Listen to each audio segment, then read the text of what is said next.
Kataya sana sana ungishie umhlaba wethu, umhlaba wethu,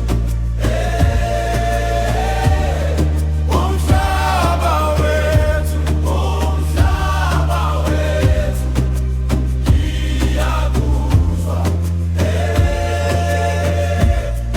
umhlaba wethu.